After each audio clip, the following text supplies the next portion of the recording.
তো যেহেতু নাইট তো কেবল মনে হয় 9টা শুভ সন্ধ্যা হয়েছে, তোমার মানে রাত বাজাইতে হবে যেহেতু নজরুল নাই। আমার মনে হয় আমরা মানে রিকল করতে পারতেছি না যে ঠিক কবে আমরা এরকম আসন পেতে মানে মজলিসি ঘটনা যেটা বলে যে নজরুল সঙ্গীত শুনছি। মানে আছে না যে আপনি একদম নিজের বাচ্চা মানুষ হঠাৎ করে কেমন একটু বড় হয়ে যায়, তারপর যখন একটু একটু হাঁটতে শেখে তখন বাবা মা ওই অবচেতন মনে চিন্তা করে যে কবে বড় হলো, হাঁটতে শুরু করলো। তো আজকে এখানে যা হচ্ছে এইটাই শুধু আমাদের মাথায় ঘুরতেছে যে আসলে 1 বছর আগে আমরা তো রাজপথে ছিলাম, এখনো আছি। তা আপনাদেরকে শুধু এইটা বলি, শিবলি ভাইয়া বক্তৃতা করবার পরে আমি কিছু বলবো করে অনেকে চলে গেছে, তারাও শুনতে পারলে ভালো হতো। শিবলি ভাই এখানে যতবার বলেছেন যে হাদির মুকিলা পৌঁছায়, আপনাদেরকে প্লিজ রিকোয়েস্ট করি আপনারা যতবার হাদি নামটা শুনবেন অন্তত একটা না হাদির সাথে আর 30টা প্রাণ। শুধু গতকালকের বলি যে আমরা এটা আমি খুব গর্ব করে বলি আল্লাহ শুকরিয়া যে আমরা ইনকিলাব মঞ্চের যে কোর গ্রুপটা সেন্ট্রাল এগুলো 31 মেম্বার 31 জনের, এখানে 31 নাম্বার মেম্বারের যে কন্ট্রিবিউশন এটা বাংলাদেশের অনেক বড় সংগঠনের প্রধান মানুষের এত কন্ট্রিবিউশন থাকে। গতকালকে এখানে এটাই বলেছে যমুনা আমার টকশো ছিল, আমি আর জাবের একসাথে গেছি, এর আগে একটা চায়না ডেলিগেশনের সাথে আমাদের মিটিং ছিল। এখানে যখন আমরা আসি 12টায়, আপনাদেরকে ফাঁকে একটু বলে রাখি এটা ওই প্রমোশনের জন্যই বলা, আমরা বেশ কিছু টি শার্ট বানিয়েছি নজরুলের, এই যে ভাইয়া একটা পড়ছে নজরুলের ছবি সহ, নজরুলের এই যে আমার যেটা এটা যে আমি জাহান্নামের আগুনে বসিয়ে হাসি পুষ্পের হাসি। তো আমরা যেটা কালচারাল সেন্টারে যেটা ডেভেলপ করবার চেষ্টা করছি, কালচারটা হচ্ছে হোয়াট উই আর অ্যাকচুয়ালি। আমরা যেভাবে খাই, বলি, চলি, ঘুমাই, সবই তো কালচার। তো বাংলাদেশে যেটা করা হয়েছে শুধু নাচ গান আবৃত্তি এগুলোই কালচার।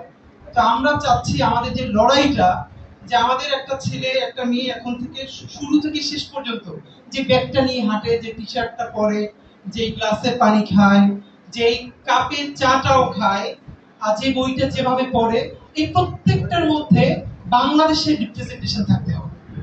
সুতরাং আমরা বেশ কিছু টি শার্ট করেছি, আপনাদের যাদের সুযোগ আছে আমরা ওইখানে ডিসপ্লে দিয়েছিলাম, প্রোগ্রামে ডিস্টার্ব হচ্ছে এই জন্য একটু সরিয়ে দিয়েছি, প্রোগ্রাম শেষ হলে আবার দিব। টি শার্টগুলো আমরা 500 টাকা করে বিক্রি করবো, আজকে প্রোগ্রাম উপলক্ষে যাবের বলেছে যে আজকে 400 টাকা আমরা বিক্রি করবো। তো এখানে আসলে এগুলো প্রফিটের তো কিছু না, আপনারা নিজেরাও বোঝেন আমাদের শুধু এই ফ্লোরটার ভাড়াই 90,000 টাকা, শুধু এটা আপনারা জাস্ট বলার জন্য বলা।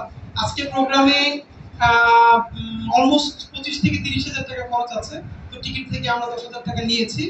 আমি খুব অবাক হইলাম যে এসি নাই, কি পরিমাণ ভালোবাসা থাকলে আপনারা এতক্ষণ ধরে বসে আছেন। তো আমাদের সম্পদ যেটা এটা হলো আপনাদের এই ভালোবাসা, আর আপনাদের দয়া আল্লাহ আমাদেরকে যতদিন অনেস্ট রাখে, এই দুইটা আমাদের সম্পদ। কিন্তু এইটা যে কি পরিমাণ বড় প্রপার্টি এটা তো আসলে আমরা নিজে ফিল করি না। তো আপনাদের প্রতি আমার দুটো কথা, আপনারা যাওয়ার সময় আমাদের টি শার্ট গুলো দেখে যাবেন, পুরো নজরুলের রচনাগুলোর ভিন্ন ভিন্ন করে বই সামনে আছে, পিছনে আছে, আর সামনের রুমে যে বইগুলো আছে এগুলো সব বিক্রির জন্য। এখন থেকে সামনে ওটা সেলস কর্নার, ওখানে আমরা সব বই বিক্রি করব, আর ভিতরের গুলো পড়বার জন্য আপনারা চাইলে আজকে নানের পরে যখন আসবেন আপনারা সামনে থেকে বই নিতে পারবেন। ওখানে চাবি রিং থেকে শুরু করে কলম, তারপরে পেন হোল্ডার, এগুলো আমরা বিভিন্ন সিম্পল শুরু করেছি কেবল। আশা করি যে আমরা এরপরে ব্যাগ আসবে, পাঞ্জাবি, শাড়ি আছে, আমাদের শাড়ি ডিজাইন করা আছে, যেমন দিল্লি না ঢাকা, ঢাকা ঢাকা এগুলো লিখে আমাদের শাড়ি করা আছে। তো এগুলো কোনটাই আসলে তো বিজনেস মডেলে যাওয়া সম্ভব না, বাট আমরা চেষ্টাটা করি যে এইটা দেখে কোনো ফ্যাশন হাউস এই বিজনেসটা শুরু করবে।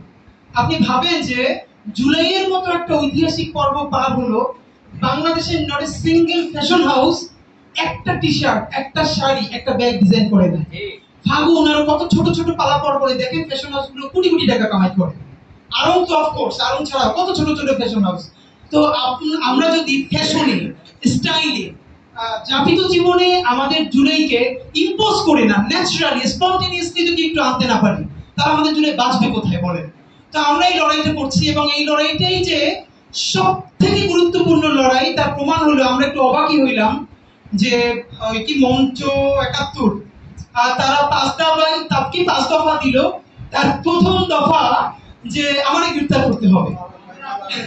তো আমি আলহামদুলিল্লাহ আমরা খুব হ্যাপি। আমার আজকে মনে আছে যে অনেক আগে আমাকে যখন একদিনে ফোন করে 10-12টা নাম্বার থেকে আমাকে হত্যা হুমকি দেওয়া হচ্ছিল বরিশালে একটা প্রোগ্রাম জয়েন করবার সময়।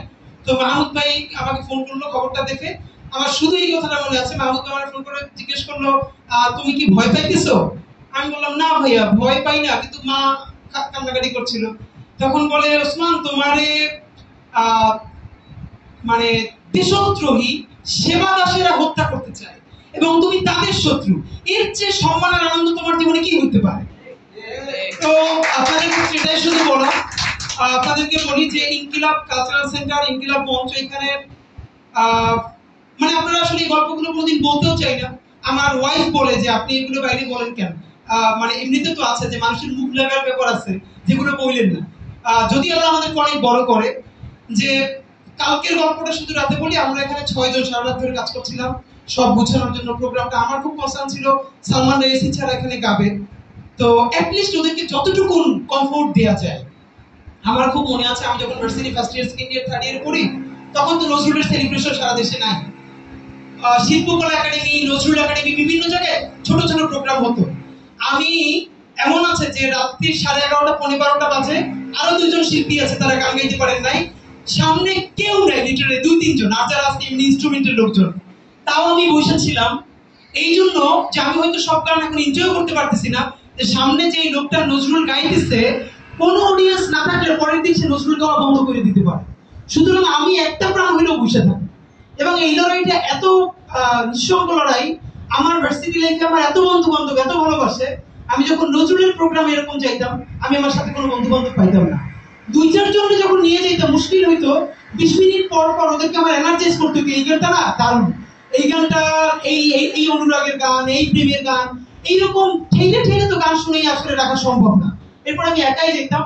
আমার মনে হয় যে এই জিনিসটা আমার বহুদিন ধরে রাখতে পারে। যেমন ওরা যদি আজকে বলে আজকে ফজর পর্যন্ত গান গাইবে, আমার মনে হয় একমাত্র নজরুলের গান, এটা মানে ফজর পর্যন্ত একদম কিছু না খেয়ে থাকলে আমি সারাক্ষণ শুনতে পারবো।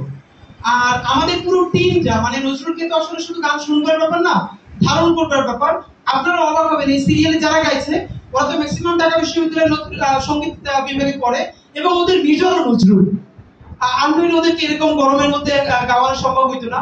আমার ইচ্ছা আমরা যেন এরপরে বড় পরিসরে, যেখানে ওদের কষ্ট হবে না, সেই সময় যেন গাইতে পারে। তবে আমরা ইচ্ছে করে, যেমন একজন বলছে আপনাদেরকে এসি লাগাই দেই, তার বলে বেশি না হয় একবার দিবেন, মাসে যে 40,000 টাকা বিল সেটা দিবে কি?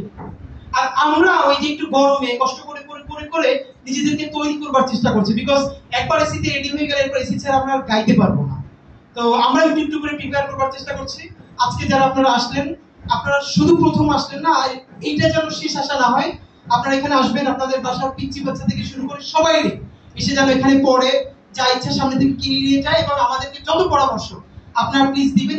এই লড়াইটা এবার যদি আমরা হেরে যাই, বিশ্বাস করেন সামনের রাজনৈতিক যুদ্ধটা হবে শুধুই কালচারাল লড়াইয়ের উপর ডিপেন্ড করে। এই সাংস্কৃতিক সংগ্রামে যারা বিজয়ী হবে, বাংলাদেশ তাদের হবে। আর আমরা যদি হেরে যাই, তো হেরে যাওয়ার তো আসলে কোনো সুযোগ নেই। আমি মরে গেলে আমার বাচ্চা লড়বে, আপনি মরে গেলে আপনার বাবা, আপনার মা, ভাই বোন, আপনার সন্তান লড়তে হবে। কারণ আপনি আমি মরে যেতে পারি, কিন্তু কিয়ামত পর্যন্ত তো বাংলাদেশ নামক জমিনটা তো থাকবে। সুতরাং এইখানে এই জমিনটা যতদিন থাকবে, ততদিন আজাদের লড়াইটাও কেউ না কাউরে টিকিয়ে রাখতে হবে। এটা আমরা রাখবো। তো এরপরে আর কথাবার্তা বলবো না। যাদের সুযোগ হবে টি শার্ট নিয়ে যাবেন, আমাদের সাথে পরবর্তী প্রোগ্রামগুলোতে দেখা হবে। সালমানদের প্রতি অনুরোধ, যেহেতু আজকে প্রোগ্রামে নজরুলের মধ্যে আরো 2-1টা অন্য গানও হয়েছে, সুতরাং ওরা যেন একটু 2-1টা কাওয়ালিও গায় শেষের দিকে। আর আমি খুব এনজয় করছিলাম। আপনারা যারা শেষ পর্যন্ত আছেন, আই থিঙ্ক ওরা এখন পর্যন্ত গান শুরুই করে নাই, মানে শেষের দিকে আপনারা, আমার মনে হয় যে যারা সঙ্গীত পছন্দ করেন তারা এনজয় করছেন, এবং এটা আপনাদের একটা মেমোরি রাত হবে। তো অনেক বড় যেন আয়োজন করতে পারি, এরকম আয়োজন যেন বাংলাদেশের সব জায়গায় ছড়ায় যায়। আপনাদের কাছে অনেক দোয়া চাই। সালমানের পুরো টিম অসম্ভব কষ্ট করছে, তাদেরকে শুকরিয়া। আর আপনারা আমাদের জন্য এত কষ্ট করছেন, আপনাদের কাছে শুধু দোয়া চাই ইনকিলাব মঞ্চের প্রত্যেকটা কর্মীকে আল্লাহ সততা, সাহস এবং ইনসাফের সাথে যেন টিকিয়ে রাখে। আমাদেরকে যেন আল্লাহ কোনোদিন ক্লান্ত না করে দেয়, এবং আমরা যেন সেই চূড়ান্ত লক্ষ্যে যাওয়া পর্যন্ত আমরা লড়াইটা চালায় যেতে পারি। বাংলাদেশ জিন্দাবাদ, ইনকিলাব জিন্দাবাদ।